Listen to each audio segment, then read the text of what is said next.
Allah Bapa yang kami kenal di dalam Anak-Mu, Tuhan Yesus Kristus, kami mengucap syukur atas anugerah kehidupan yang masih Engkau berikan kepada kami. Biarlah Engkau tetap membimbing langkah kehidupan kami, lewat terang firman-Mu. Amin. Doa pembuka. Bapak Ibu, Saudara terkasih dalam Kristus Yesus. Firman Tuhan yang menjadi renungan kita hari ini, diambil dari Lukas pukul 5.32, demikian. Aku datang bukan untuk memanggil orang benar, melainkan orang berdosa supaya mereka bertobat. Coba kita hitung kesalahan yang telah kita buat selama ini. Coba kita hitung berapa kali kita menyakiti hati orang-orang terdekat kita semalam. Coba kita hitung berapa kali kita menyinggung perasaan orang di sekitar kita dalam 1 minggu ini. Atau coba kita hitung, berapa kali kita mengabaikan suara hati kita sendiri, ketika tahu apa yang benar, tetapi tetap kita langgar. Misalnya diam saat melihat ketidakadilan, padahal kita tahu seharusnya berkata benar. Kalau kita sungguh-sungguh menghitungnya, mungkin kita akan sampai pada satu kesimpulan, kita adalah orang berdosa, dan tidak layak di hadapan Tuhan. Pandangan seperti ini kerap muncul di sekitar kita sebagai alasan untuk tidak datang ke gereja dan berjumpa dengan Tuhan. Ada yang merasa tidak layak karena hidupnya penuh kesalahan, ada pula yang merasa hidupnya tidak sesuai dengan ajaran firman Tuhan. Akibatnya, muncul rasa malu dan takut untuk datang dan berjumpa dengannya. Tapi hari ini, Tuhan berkata pada kita, "Aku datang bukan untuk memanggil orang benar, melainkan orang berdosa supaya mereka bertobat." Kata-kata ini muncul di tengah kritik orang-orang Farisi yang mempertanyakan mengapa Yesus makan bersama pemungut cukai dan orang berdosa. Bagi mereka, ada batas yang jelas, siapa yang layak, dan siapa yang tidak. Tetapi Yesus justru melampaui batas kelayakan itu. Sebab bagi Yesus, kelayakan bukan karena kemampuan kita, tapi hanya oleh anugerah-Nya. Yesus memakai gambaran yang sederhana, orang sakit membutuhkan tabib. Artinya, kehadirannya bukan untuk mereka yang merasa sudah sehat secara rohani, tetapi justru bagi mereka yang sadar bahwa dirinya sakit, rapuh, berdosa, dan membutuhkan pemulihan.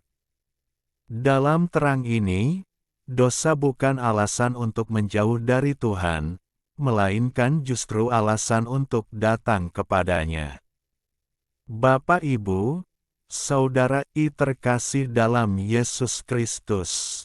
Saat ini kita sedang menjalani Minggu Palmarum, kita mengingat Yesus yang masuk ke Yerusalem, bukan menuju tahta kemuliaan dunia, tetapi menuju salib dan pengorbanan, untuk memberikan kelayakan bagi semua manusia di hadapan Allah melalui darah-Nya.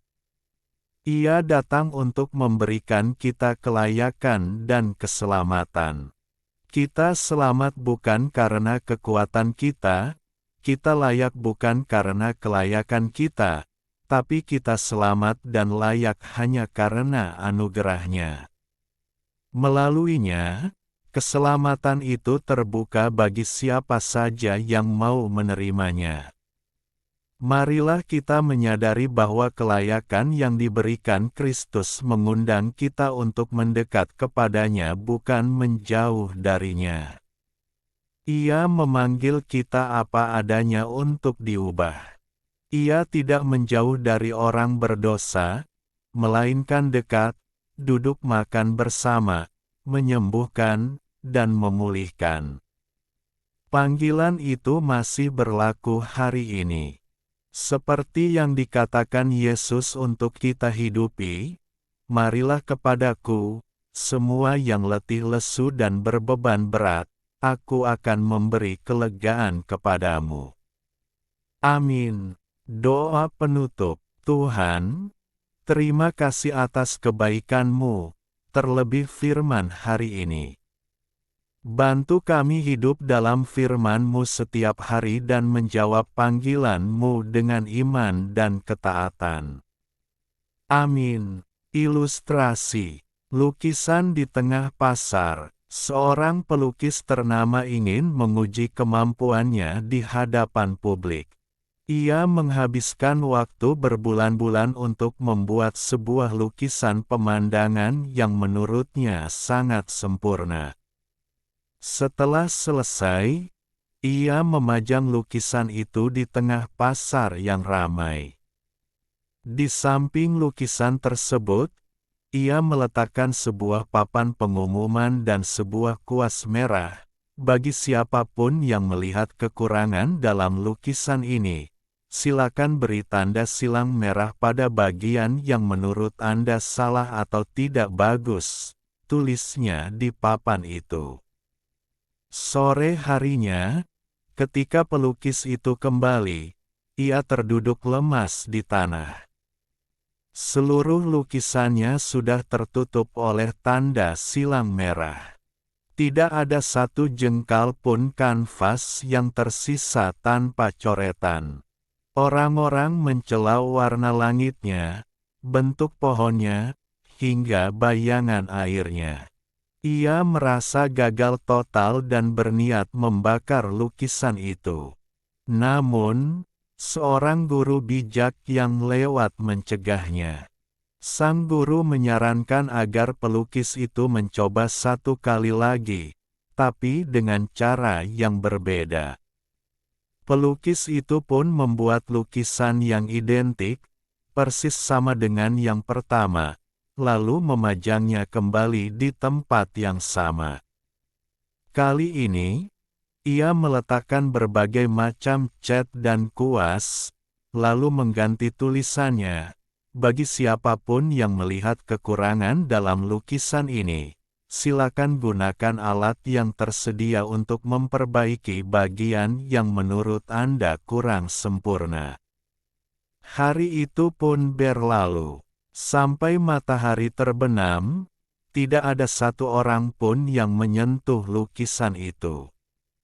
Tidak ada satu coretan pun yang ditambahkan. Lukisan itu tetap bersih dan sempurna hingga sang pelukis membawanya pulang. Sering kali dalam hidup, kita menemukan bahwa mengkritik dan mencari kesalahan orang lain adalah hal yang sangat mudah untuk dilakukan. Dunia ini penuh dengan orang yang bisa menunjukkan di mana letak kekurangan kita, namun sangat sedikit yang bersedia mengulurkan tangan untuk membantu memperbaiki atau memberikan solusi yang nyata. Jangan mudah hancur hanya karena suara negatif dari orang-orang yang sekadar pandai menilai tanpa mau memahami proses. Jika kita terlalu mendengarkan setiap suara negatif, kita akan kehilangan jati diri dan karya kita akan hancur oleh tangan-tangan yang sebenarnya tidak tahu cara membangun. Sebaliknya, mari juga kita menjadi pribadi yang lebih bijak dalam menilai sesama. Sebelum kita melayangkan tanda silang pada hidup orang lain, tanyakan pada diri sendiri apakah kita memiliki solusi atau bantuan yang bisa ditawarkan. Fokuslah pada mereka yang memberikan dukungan untuk pertumbuhan kita, dan tetaplah berkarya tanpa harus terhenti oleh penghakiman yang tidak berdasar.